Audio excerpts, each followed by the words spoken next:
En el nombre de Jesús te damos gracias por este día de hoy. Te damos gracias, Señor, por todas las bendiciones que has derramado sobre nosotros, sobre nuestras vidas, sobre la Iglesia Apostólica de Gloria en Gloria, Padre, en el nombre de Jesús. Aleluya. Y te pedimos, Señor, que seas tú activando nuestros sentidos espirituales, Señor, para recibir tu palabra, Señor, para recibirla, Señor, de corazón a corazón. Padre, en el nombre de Jesús, gracias por los que han llegado y gracias por los que han de llegar, Padre. Aligera sus pasos y abre sus caminos, Señor, despeja sus caminos para que lleguen a tiempo, Padre eterno. En el nombre de Jesús, gracias. Gracias, mi Señor. Amén y amén. Bueno, mis hermanos, estamos en el libro de Job. Ya hicimos una parte, lo que fue la introducción, lo que fue el autor, quién es Job, las características del libro, en fin. Hoy vamos a continuar con el desarrollo del libro. Y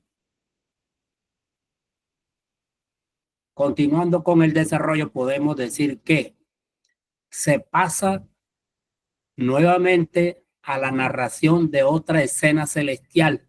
Ya habíamos hablado de la escena celestial, que era un diálogo en el cielo entre Dios y el Satán, y un diálogo en la tierra entre Job y sus tres amigos. Y la intervención de Jehová en toda esa discusión. Pero hoy vemos que Dios vuelve a llamar la atención del Satán sobre Job. Es decir, primero le dio autorización para que lo tocara, para que tocara sus bienes y tocara su familia. Y fue así como Job perdió todos los bienes y perdió todos sus hijos, sus 7 hijos y sus 3 hijas. Con todo eso, Job, dice la palabra, que no renegó de Jehová, ni pecó con una sola palabra. Pero volvió Satanás a reunirse con Dios y Dios le vuelve a hacer la misma pregunta. ¿En qué andas? ¿Por dónde andas? ¿Qué haces? Y él le dice, ¿no has visto a mi siervo Job? Aún sigue íntegro, aún sigue fiel, aún sigue siendo justo, ¿sí? Pero Satanás sigue insistiendo en que Job tiene razón en no rendirse, porque es que Dios lo salva, Dios lo bendice, Dios lo cuida, Dios lo respalda, ¿sí?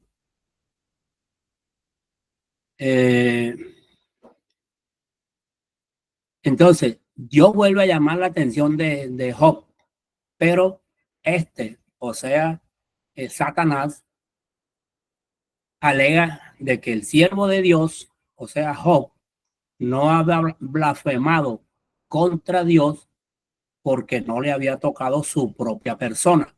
Es decir, no lo había enfermado, no lo había partido una pierna, no le había hecho ningún mal físico. Y dice Satanás, toca su hueso y su carne y verás si no blasfema contra ti en tu presencia. Y Dios, confiando en quién es Job, porque él conoce perfectamente el corazón de cada persona, y confiando en que el Satanás no tiene poder para hacer más allá de lo que él le permite, Dios le da permiso a Satanás nuevamente para que toque la salud de Job, pero que conserve la vida de Job. Como que dice, enférmalo, haz lo que tú quieras con su vida, pero con su salud, con su cuerpo, pero su vida no se la toque. No me vas a decir que fue que se murió, que fue que le dio un impacto, nada. No se tiene por qué meter con eso. Satanás hiere a Job con una terrible enfermedad. Y hasta la mujer de Job lo invita a renegar de Dios, diciéndole, aún retienes tu integridad con Dios, maldice a Dios y muérete. Pero no logra esto tampoco ella en Job, porque Job en ningún momento tiene ningún resentimiento contra Jehová, contra Dios. Él antes, por el contrario, vive siempre altamente agradecido con Dios por todo lo que le ha dado y por toda la vida que le ha permitido vivir.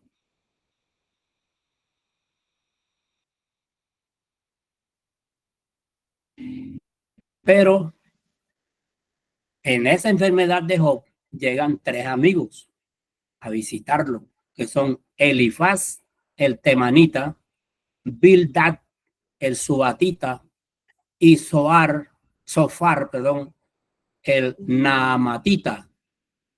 Tres amigos de Job. Debían ser tres buenos amigos, tres amigos de mucha relación, de mucho tiempo de amistad, porque vinieron especialmente a saludarlo. Se invitaron los tres. Y es de pensar que ellos venían con la intención de,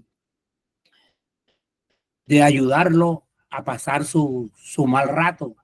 Venían con la intención de, de bendecirlo. Venían con la intención de darle un apoyo, de darle paz, de hacerle sentir gozo de estar vivo, a pesar de la enfermedad que tenía. ¿Sí? Pero dice que al ver el espectáculo de su enfermedad, todos tres se quedan perplejos, se paralizan, enmudecen y ninguno le habla una sola palabra porque veían que su dolor era muy grande. ¿Cómo serían las expresiones de dolor en la cara de Job? Que ellos reciben la impresión de esa grandeza de dolor que Job estaba viviendo y que estaba sufriendo. Y eso nos lo relata, todo esto nos lo relata Job en el capítulo 2, versículo de 1 al 13.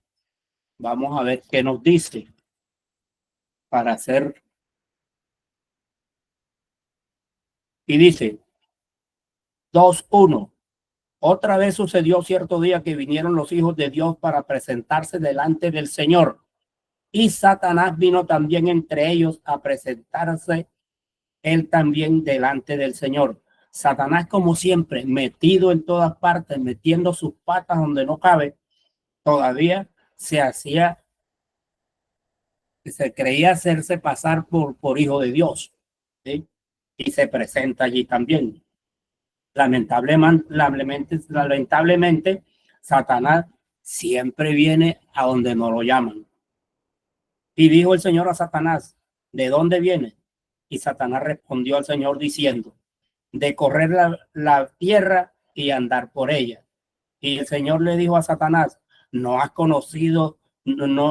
considerado a mi siervo Job, que no hay otro como él en la tierra, varón perfecto y recto, temeroso de Dios y apartado del mal, que aún retiene su integridad, habiendo tú incitado contra él para que lo arruinara sin causa.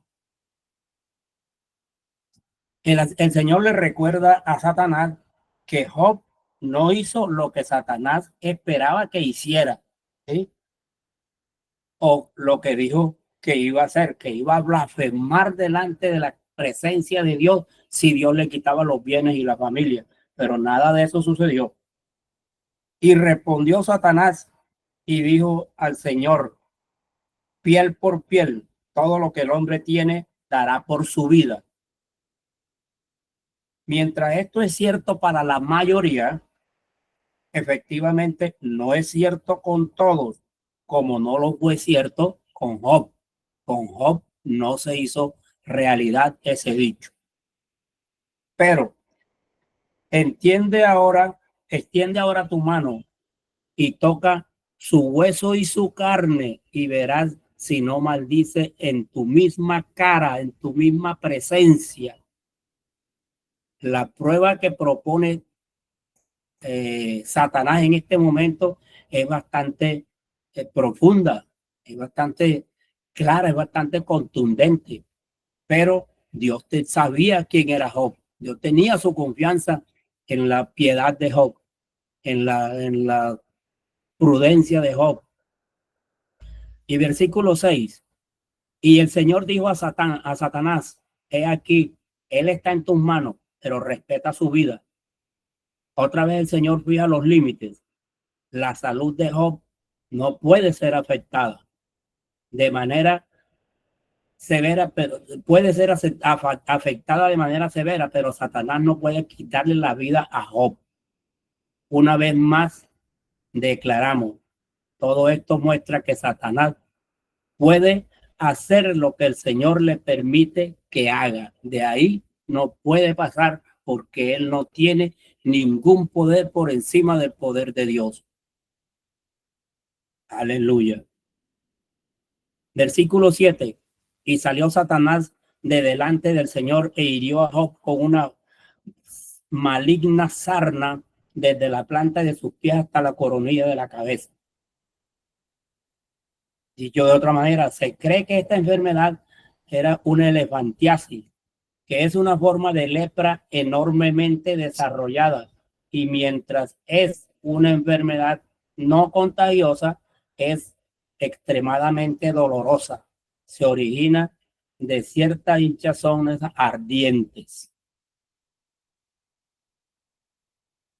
y úlceras.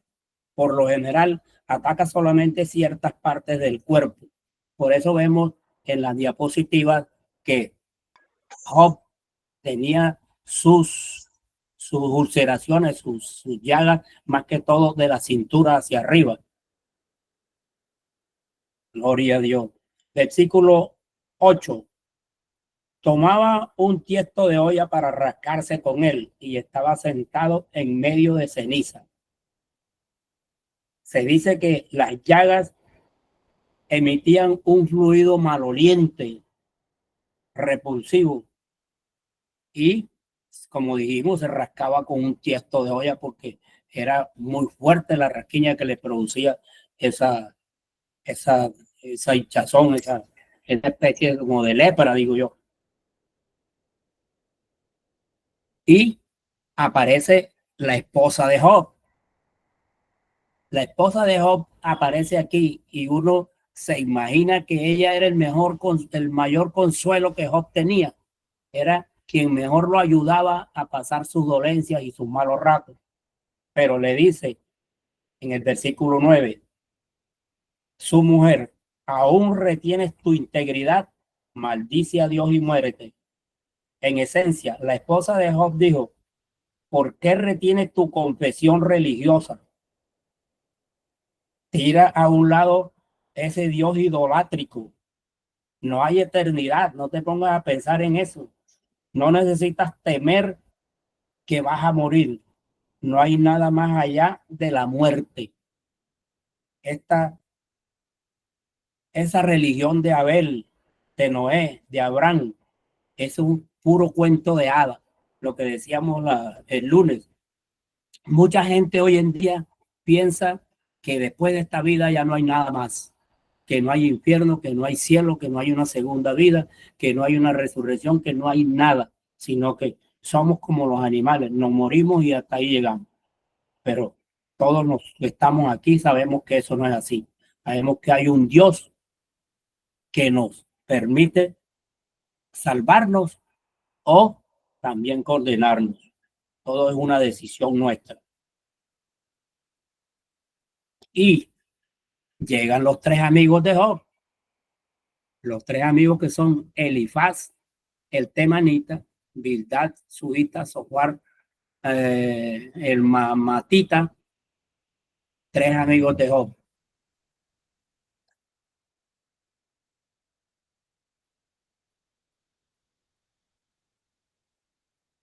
Decíamos que se quedaron totalmente perplejos, se quedaron mudos ante la situación que observaban de Job. Pero se desarrolla una conversación hablando en forma alternativa. Es decir, hablaba uno de ellos y Job le contestaba. Hablaba el otro y Job le contestaba. Iban así en orden. Job y sus amigos. Tras una queja inicial de Job, le contesta Elifaz, que es el primero que habla. Después Job vuelve a hablar y le contesta Bildad, que es el segundo. 3 veces hablan los amigos de Job y este les contesta. Se iban alternando.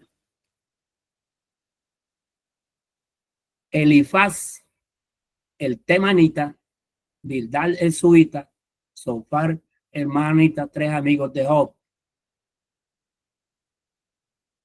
Finalmente aparece en el relato Eliú. Eliú, que no está entre los amigos de Job. Eliú, que aparece casualmente. Eliú, que también quiere intervenir en la charla, pero que no había sido invitado y de hecho no había sido nombrado en el libro por ningún lado. Aparece Eliú, que no había sido mencionado antes, y a continuación, a grandes rasgos, las relaciones de los amigos de Job ante sus quejas. Habla primero Elifaz. En los 3 ciclos de discursos en el libro de Job, Elifaz siempre es el primero que habla.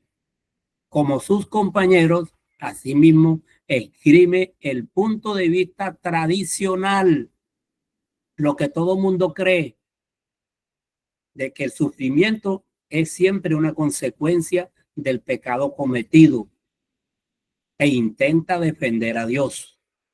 Es decir, le quiere enseñar a Job que no debe amargarse la vida contra Dios porque Dios no tiene la culpa de los sufrimientos que él tiene, sino que los tiene él mismo por sus pecados cometidos. Y estaban hablando ellos tácitamente de pecados ocultos, porque Job, ante los ojos del mundo, ante los ojos de Dios, aparecía como un hombre piadoso, como un hombre fiel, como un hombre justo. Y le dice, al tratar de defender a Job, le dice a Dios, le dice a Job, ¿en dónde han sido destruidos los justos? Cuéntame, ¿dónde Dios intenta contra ningún justo? Dios a los justos siempre los bendice. ¿Y será el hombre más justo que Dios? Job 4, del 1 al 21. Vamos a ver qué nos dice Job 4, 1.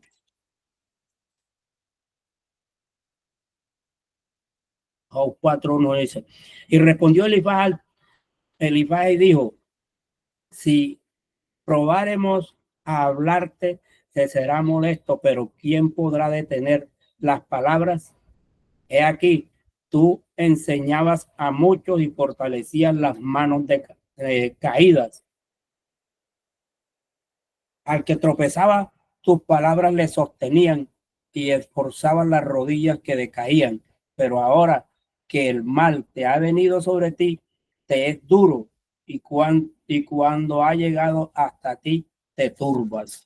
Es decir, lo estaba criticando en vez de irlo a consolar.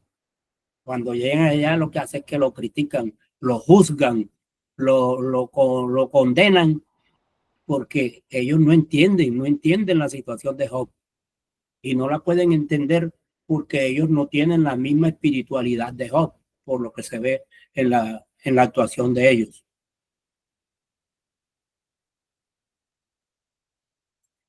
Y este hombre exhorta a Job a aceptar el castigo de Dios y le dice, he aquí bienaventurado es el hombre a quien Dios castiga, por tanto no menosprecies la corrección del Todopoderoso. Le estaba diciendo, te quejas, te disculpas, haces lo que haces porque no aceptas el castigo de Dios. Lo que tú estás recibiendo lo mereces por tus pecados. Por tanto, no menosprecies la corrección del Todopoderoso. Job 5:17. Job 5:17, vamos a ver qué nos dice. Y Job 5:17 nos dice, he aquí, dichoso es el hombre a quien Dios reprende. No desprecies pues la corrección del Todopoderoso. Sin embargo, el Señor en realidad no está corrigiendo a Job, al menos como Elifaz cree. Él está sencilla y llanamente dándonos un ejemplo a nosotros de que la persona que correctamente anda, que anda en santidad, siempre tendrá el respaldo de Dios, siempre tendrá la bendición de Dios y que Dios puede probar la fe de cada uno de nosotros. Y nosotros estamos para retener esa fe y demostrar que realmente es una fe genuina, que no es una fe de dicho, de palabra.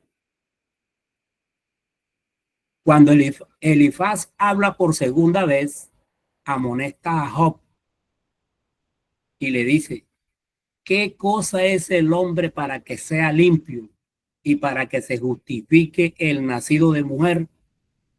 No confíe el iluso en la vanidad.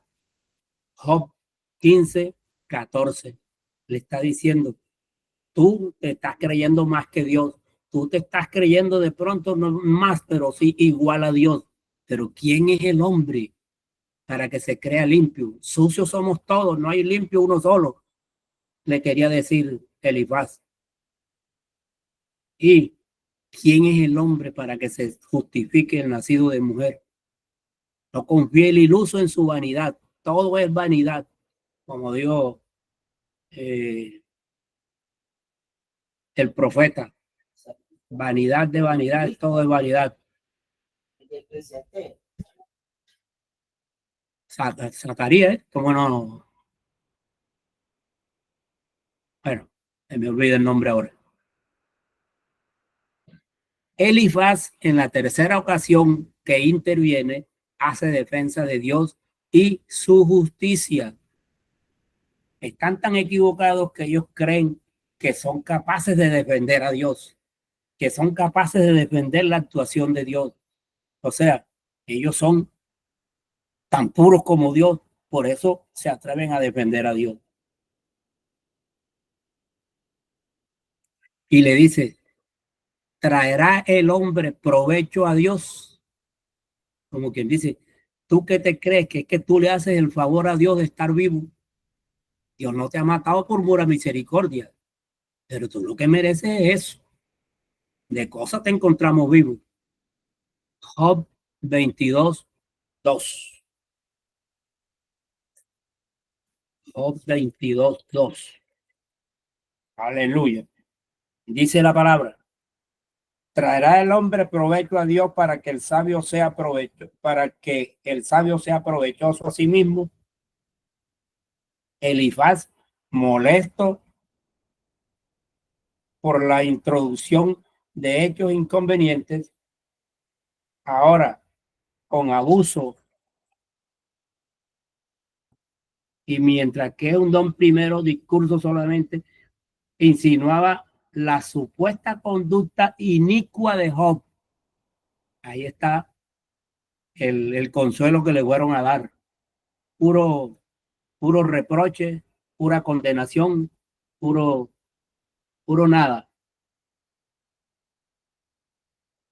Y en su último discurso directamente acusa a Job de iniquidad y de maldad. Tenía ni idea de quién era Job. Tenía ni idea de quién era su amigo. Mientras que Job es malvado, dice Elifaz. Por cierto, tu malicia es grande y tus maldades no tienen fin. Quien dice: no tienes por dónde salvarte, no tienes por dónde reclamarle a Dios sanidad. Todo lo que estás viviendo, todo lo que estás sufriendo, te lo mereces. 22:5. Job debe arrepentirse. Le dice: tú debes arrepentirte antes de morirte, para ver si de pronto así salvas tu alma. Y le dice: vuelve ahora en amistad con él. Vuelve, o sea, reconcíliate con Jehová y tendrás paz. Que tu paz, mientras no te reconcilies con Jehová, mientras no confieses tus pecados ocultos, no vas a tener ninguna paz delante de Jehová. 22:21. 22:21 dice, ponte de acuerdo con él y te ruego que tendrás paz y por ello te vendrá el bien. El Elifaz implora a Job que se arrepienta para que pueda tener perdón de Dios.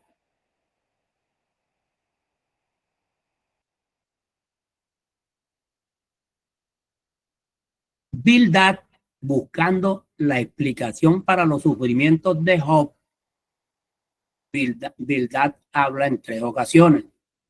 En primera ocasión, parece encontrar la clave de los pecados de Job en los pecados de los hijos de Job. Sí, la clave del sufrimiento de Job, él lo encuentra en los pecados de los hijos de Job. Ya le va a indilgar a los hijos de Job también pecado y a Job el mismo pecado de los hijos, como quien dice, porque tú no estorbaste a tus hijos. Y le dice, ¿acaso torcerá Dios el derecho o pervertirá el Todopoderoso la justicia?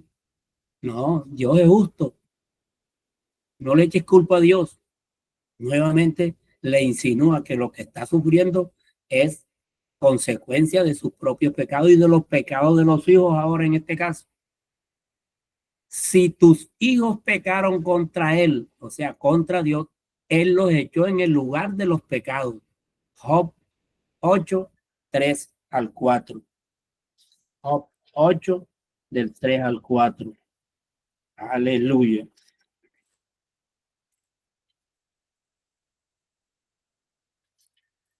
Vamos a ver qué nos dice Job 8, del 3 al 4. Job 8:3. ¿Acaso pervertirá Dios el derecho o el Todopoderoso pervertirá la justicia? Como Elifaz, este hombre sabía algunas cosas acerca de Dios, pero no las cosas que en realidad tenían importancia. No sabía mayor cosa de Dios y se la estaba dando de muy espiritual y de muy conocedor de Dios. 8 del 3 al 4. Y el 4 nos dice, si tus hijos pecaron contra él, él los echó en el lugar de sus pecados. Y si tú de mañana buscares a Dios y rogares al Todopoderoso, si fueres limpio y derecho, eh, y derecho, cierto, luego él se despertará sobre ti y hará prosperar la morada de tu justicia. Bildad está tratando de darle cátedra a Job sobre cómo comportarse delante de Jehová. Aleluya. Y en la segunda ocasión, Bildad le dice a Job que lo que le pasa es el resultado de sus pecados. Ya suelta los pecados de los hijos de Job. Ahora son tus propios pecados. Pues según él, los malos siempre reciben castigo y calamidad. Es el concepto del mundo, un concepto que no es del todo real.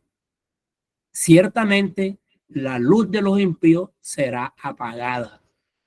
Le dice, tú, a ti se te está apagando la luz, se te está acabando la vida porque eres un impío. Tú te las das de muy creyente en Dios, de muy piadoso con Dios, pero tú eres un impío. Sus pasos vigorosos serán cortados. Red será echada sobre sus pies. Mire todo el mal que le desea. Una trampa le aguarda en su senda. De todas partes le asombrarán temores. La enfermedad roerá su piel y al rey de los espantos será conducido. Se secarán sus raíces, de la luz será lanzado a las tinieblas, no tendrá hijos ni nietos en su pueblo. En otras palabras, le está diciendo, Al fuego eterno vas a parar. Recibirás condenación por la eternidad. Tu lugar te está preparado y es el infierno, ¿sí? Y tuviste hijos y ya no los tienes. Por tanto, no tendrás, nunca verás un hijo mientras estés vivo, ni mucho menos nieto, porque no vas a tener más hijos, ni mucho menos nietos. ¿Sí? Le, le augura, le profetiza una cantidad de, de maldiciones que solo a él se le ocurre. Ciertamente, tales serán las moradas del impío, y este será el lugar del que no conoció a Dios. Ya le está diciendo que él nunca conoció a Dios, que todo lo que decía era falsedad.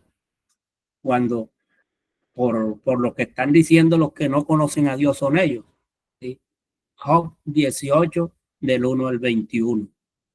Job 18 del 1 al 21. Gloria a Dios. Aleluya. Vamos a ver qué nos dice Job 18:1.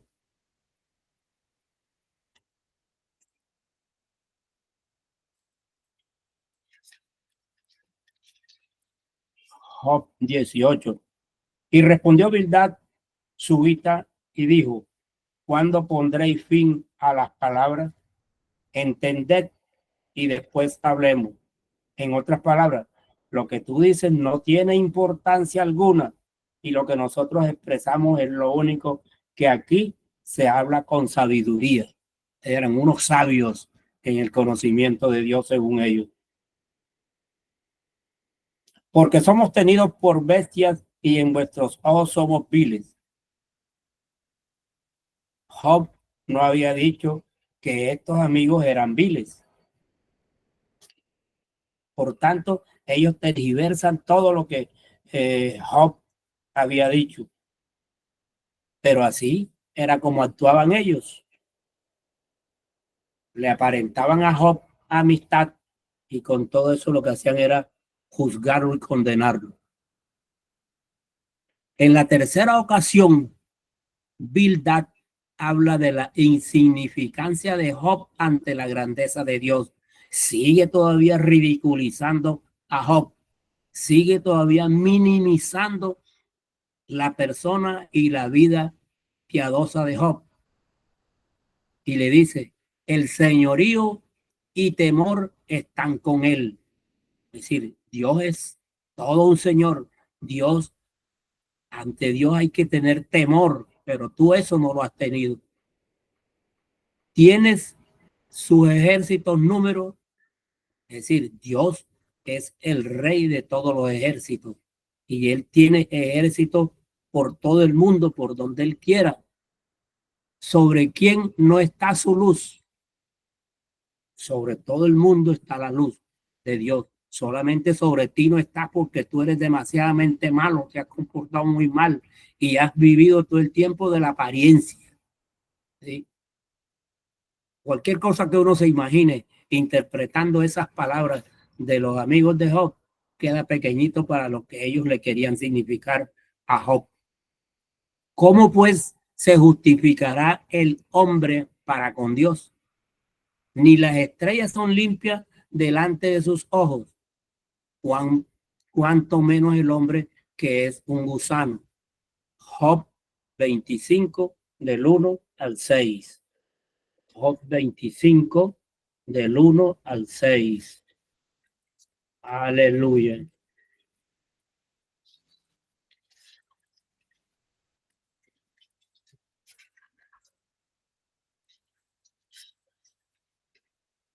Job 25 del 1 al 6. Y dice la palabra: intervino Bildad y dijo: el señorío y el temor están con él. Él hace paz en sus alturas. La idea de Bildad dice que Job no desea alcanzar a Dios, considerando quién es Job y al tomar en cuenta quién es Dios. Si le estaba diciendo, tú nunca has pensado estar con Dios. Tú nunca has alabado a Dios, tú nunca has adorado a Dios, siempre has vivido de apariencia. Tienen sus ejércitos números y sobre quién no está la luz. ¿Cómo pues se justificará el hombre con Dios? ¿Y cómo será limpio el que nace de mujer? Por la fe en Dios, que de seguro es evidente para Job. Un hombre puede ser justificado, pero por lo visto, Bildad no lo creía de Job. No creía que Job podía tener justificación delante de Dijo, este hombre, sin lugar a dudas, y ya se lo había dicho más de una vez, tú estás padeciendo menos de lo que te merece, le dijo el otro. Listo.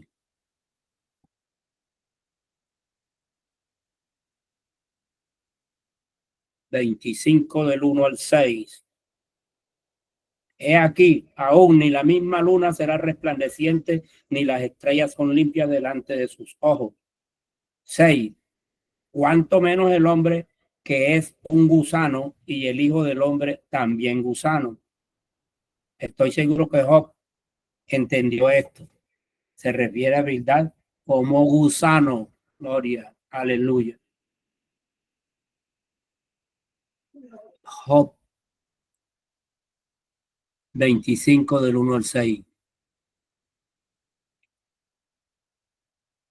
Sofar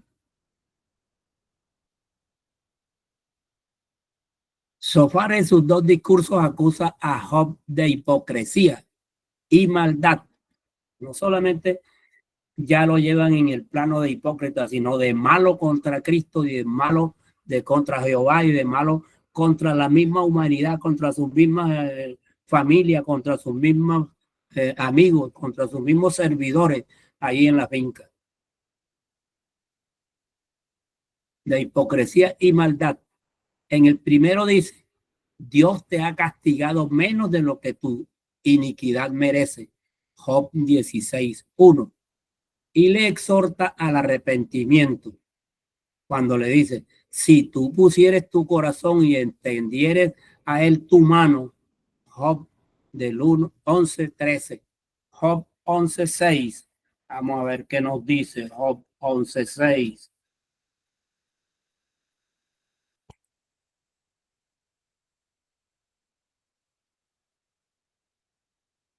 Job 11:6.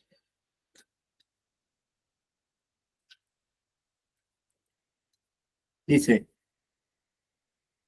¿y qué te declararán los secretos de la sabiduría, que son más que el doble de lo que es? Conocerías entonces que Dios te ha castigado menos de lo que tu inquietud merece. Sofar no sabía nada de la vida de Job y aún se sintió perfectamente libre para afirmar que Job era de alguna manera un gran pecador. Se atrevía a afirmar eso. Y Job 11:13 nos dice, si tú dispusieras tu corazón y extendieras tus manos, aquí, como siempre, tenemos la justicia propia, o sea, la autojusticia, diciendo al justo cómo buscar a Dios. Qué farsa la de Bildad. ¿Sí?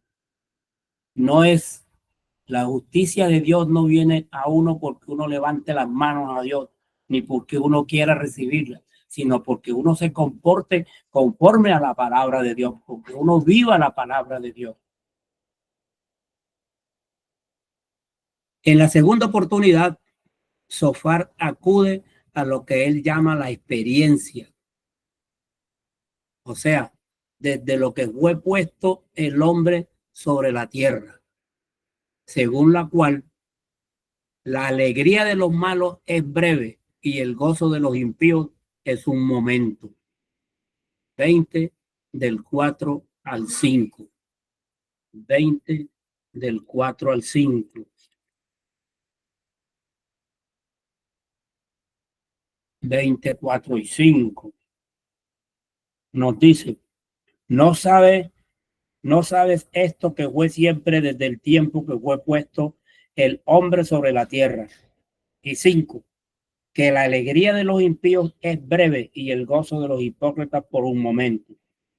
Él continúa refiriéndose a Job como un hipócrita, ¿sí?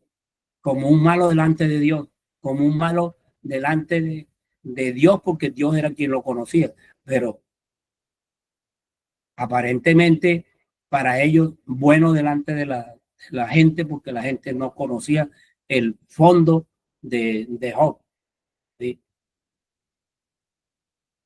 Aleluya. Y hace una descripción de los males que atacan a estos impíos, implicando que esto es lo que le pasa a Job. Sí, se suelta su lengua hablando de todos los males que le pueden venir a los impíos e insinúa que eso es lo que le está pasando a Job. Para los que no conocen, eso es lo que le pasa a Job. Después de los intercambios de Job y sus amigos, estos se callan, no sabiendo qué decir. Cesaron de repente cesaron de repente ante Job, por cuanto él era justo a sus propios ojos. Es decir, con todo lo que Job les había relatado, con todo lo que Job les había contestado y con todas las acusaciones y las condenaciones que ellos habían lanzado contra Job, en su interior sabían, recibían que Job era justo, que Job era una buena persona, que Job no era lo que ellos le estaban diciendo a Job. ¿Sí? Job 32:11.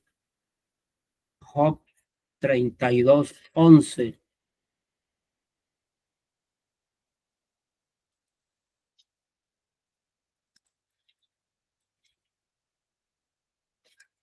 Job 32:11 dice, he aquí, yo he esperado a vuestras razones, he escuchado vuestros argumentos en tanto que buscáis palabras.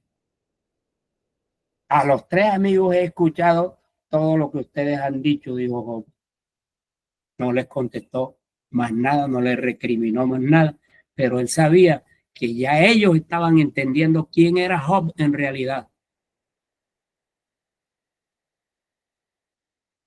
Y entra entonces en acción otro personaje. Y ese personaje es Eliú, un personaje que según lo que vamos a oír ahora, es un personaje que casualmente aparece allí. No nos dice la palabra si estaba allí cuando llegaron los tres amigos de Job haciendo algún trabajo en la casa de Job o haciendo alguna otra diligencia en la casa de Job, o si llegó cuando estos estaban hablando con Job. Pero dice, entra otro personaje y es Eliú. Como no había sido nombrado entre los amigos de Job, ni se le había mencionado al final del libro, algunos piensan que fue un testigo casual de la discusión. Como le decía, no sabemos si fue que llegó o estaba ahí, oyendo, que quiso dar su opinión, su propia opinión, sin saber de qué se trataba. Su intervención no entra en el diálogo, es decir, en el objetivo del libro que dijimos al comienzo, que era el diálogo de los tres amigos de Job con Job y la intervención de Dios, ahí no entra la exposición de Eliú. Su intervención no entra en el diálogo, pues nadie le contesta. Ni los amigos de Job, ni el mismo Job, ni Dios, nadie le contesta a Eliú. Su discurso es más extenso que las intervenciones de los amigos de Job en conjunto. Es decir, habló más que los tres amigos de Job. Se sentó en la palabra y como nadie más habló, él habló hasta cuando le supo a bueno. No contesta los planteamientos de Job, es decir, no se refiere a lo que Job había dicho, a la defensa de Job ni al planteamiento de Job. sino más bien es como si se adelantara en algo a lo que más tarde diría el mismo Dios. Es decir, cuando uno lee la palabra, lee que él se refiere a la bendición última de Dios sobre Job, al perdón que Dios le da a los amigos de Job cuando Job ora por ellos.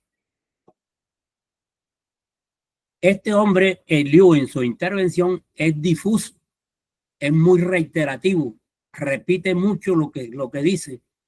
Muchos piensan que no hace parte de la obra original, o sea, del libro, sino que fue añadido posteriormente. Ciertamente, en términos literarios, su calidad es inferior al resto del libro.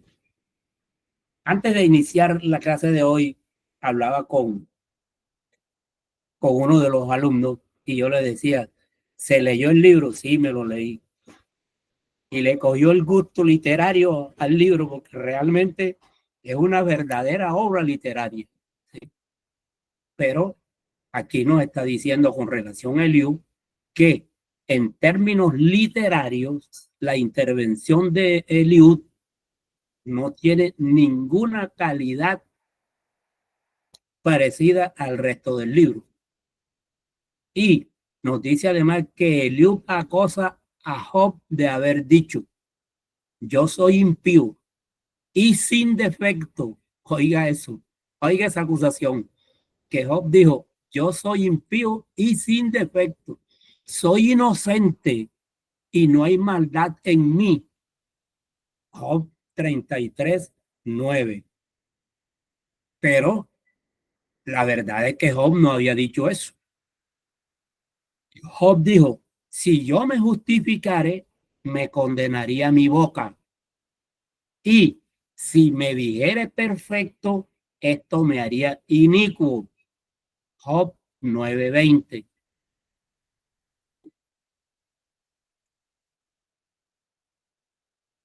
Pero ciertamente, pero acierta en señalar la dignidad que Dios da a los hombres, lo que les había dicho inicialmente.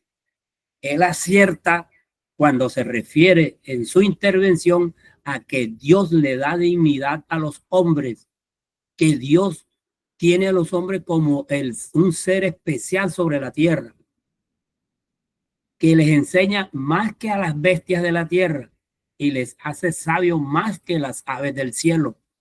Job 35:11. Eso mismo dice la palabra. Habla de la gloria divina de Dios. Cuando dice, he aquí, Dios grande, es grande y nosotros no le conocemos, ni se puede seguir las huellas de sus años. Job 36:26. Él hace grandes cosas que nosotros no entendemos. Nosotros realmente no alcanzamos a entender la profundidad de la palabra de Dios, de los misterios de Dios, de las promesas de Dios, de los propósitos de Dios, incluso para con nosotros mismos. Job 37:5. Este discurso sirve como una especie de transición a la intervención del Señor mismo, que hablará desde un torbellino con la palabra final. Si nos queda tiempo, leemos esas citas que hemos expresado aquí últimamente. La revelación de Dios a Job es, antes por el contrario, le hace a su siervo Job muchas inquisiciones que le ponen en dificultades. Y eso está de Job 38:1 al 44:34.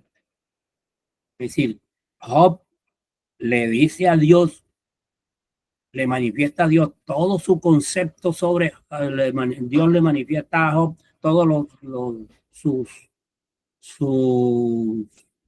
conceptos sobre él, y esto pone a Job en dificultades. Job se da cuenta de lo inadecuado de su actitud, es decir, que él se queda por debajo de lo que debía hacer delante de Dios. Se arrepiente de ella, de su actitud, y dice, yo conozco que todo lo puedes. Yo hablaba de lo que entendía, de lo poco que entendía de ti, Señor. De oídas te había oído hablar de ti, mas ahora mis ojos te ven. Por tanto, me aborrezco, me arrepiento en polvo y ceniza. Job 42, del 1 al 6. Dios se enoja contra los amigos de Job, pero les perdona cuando éste ora por ellos. Aleluya. Vamos a leer el 42 del 1 al 6. A ver qué nos dice.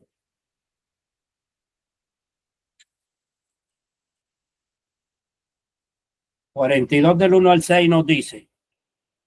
Y respondió Dios al Señor y dijo, yo conozco que todo lo puedes y que no hay pensamiento que se esconda de ti. O sea, de las preguntas del Señor a Job, él sabe que Dios es omnipotente, que es todopoderoso, así también que es omnisciente, conocimiento, o sea, que tiene conocimiento de todas las cosas, que tiene poder sobre todas las cosas. ¿Quién es el que oscurece el consejo sin conocimiento? Por tanto, yo denunciaba lo que no entendía, cosas que me eran ocultas, que yo no las comprendía. Aunque parece que Dios no acusó de eso directamente a Job, todavía después de que Job vio y escuchó al Señor, él se dio cuenta cuán deplorable era la realidad de su conocimiento sobre Dios. O sea, que le faltaba mucho para conocer a Dios.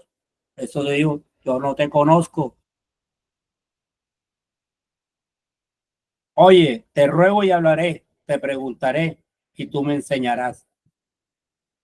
Muchas veces durante los últimos meses, Job había anhelado esta oportunidad de hablar con Dios y ahora la oportunidad se le presentaba de lo que diría después de ver al Señor. No sería ni cercano a lo que él pensaba decir. Él había hablado de cómo iba a demandar de Dios, pero ahora él calla y con razón. Dice, de oídas te había oído, pero ahora mis ojos te ven. De esto tenemos que creer que Dios hizo una aparición visible a los ojos de Job. Es decir, una visión tuvo Job de lo que era Dios y que él fue capaz de ver su forma corporal. Además tenemos que concluir que Dios es una persona literal con un cuerpo espiritual. ¿Sí? Era tanto el deseo que tenía Job de conocer a Dios que lo vio en visión. Y no se nos olvide que dijimos que este fue el primer libro escrito de la Biblia y que a Job nadie le habló de Dios. ¿Sí? A Job no le predicó nadie. Job no conoció en su vida ningún evangelista, ¿sí? Ningún pastor, ningún profeta. Solamente conoció los tres profetas de maldad que le estaban hablando. Y dice, y por tanto me aborrezco y me arrepiento en polvo y en ceniza. Gloria a Dios, aleluya.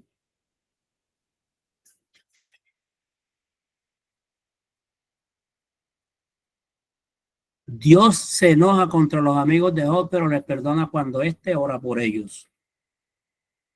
Los familiares de Job le ayudan económicamente. El siervo de Dios termina su vida felizmente, sano y con el doble de la riqueza que antes tenía. 7 hijos y 3 hijas. Murió viejo y lleno de días. Gloria. Aleluya. Vamos a ver qué nos dice aquí la última parte de la palabra sobre la vida de Job.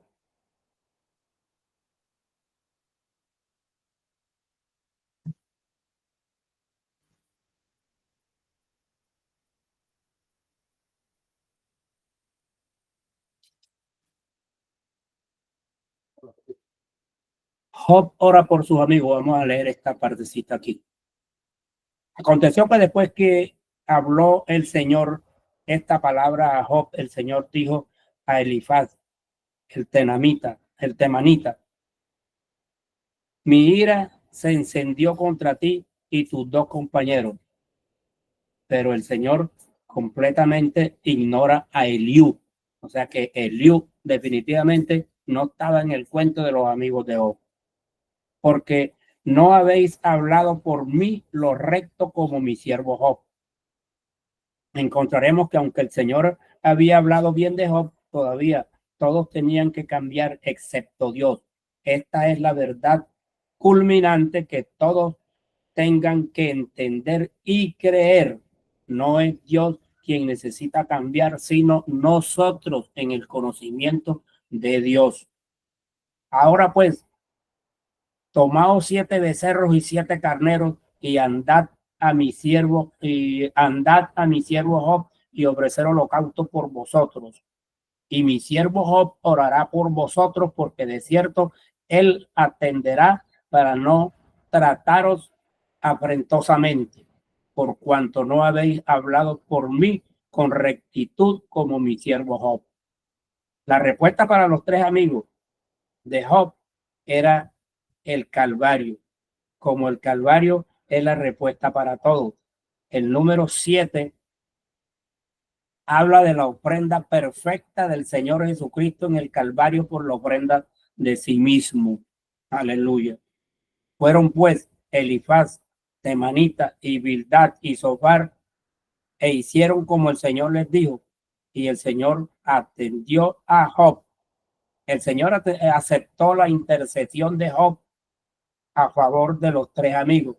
Job es de este modo un tipo de Jesucristo, no solamente en sus sufrimientos, sino también en su carácter de mediador. Y quitó el Señor la aflicción de Job, orando él por sus amigos. Job tenía que humillarse y orar a Dios para que bendijera a estos 3 hombres quienes le habían maltratado y perseguido.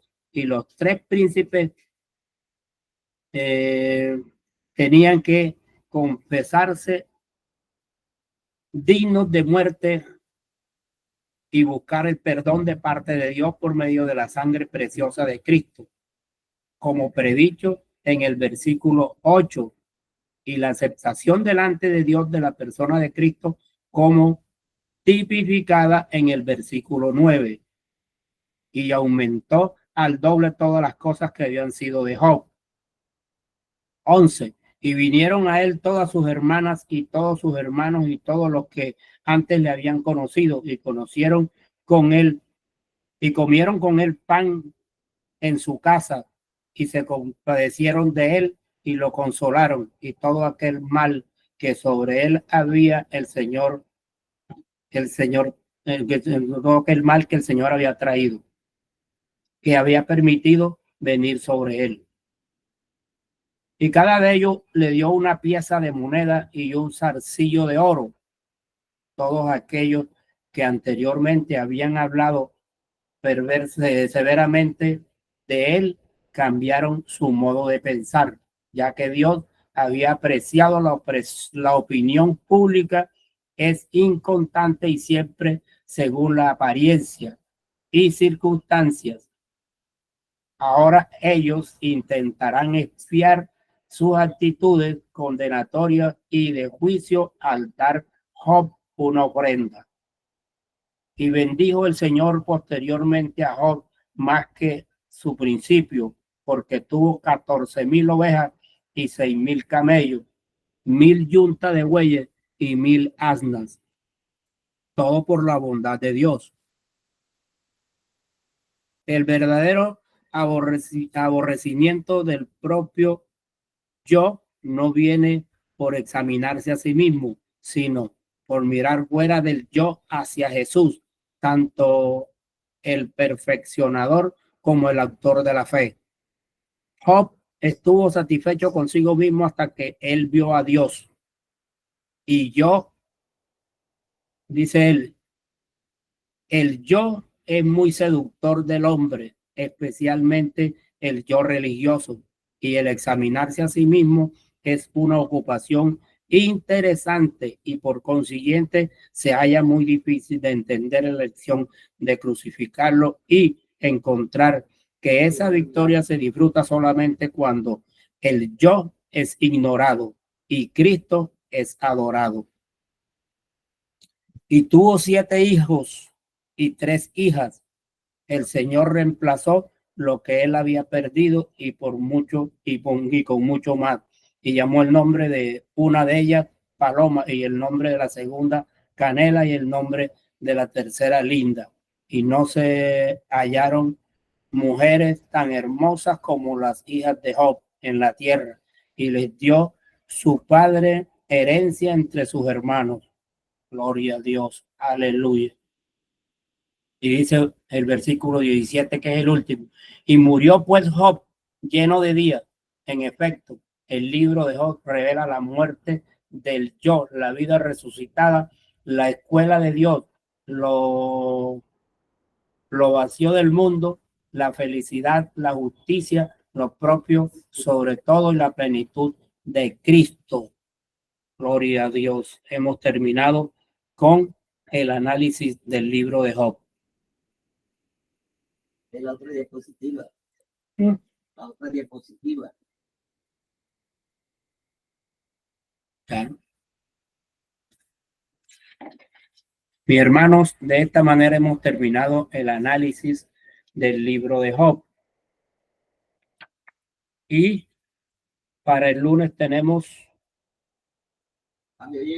para el viernes tenemos, ¿qué tenemos? Salmos. Salmos con la pastora Dora. Y después de Salmo tenemos Proverbios. Gloria, aleluya. Y tenemos una maestra más en el grupo.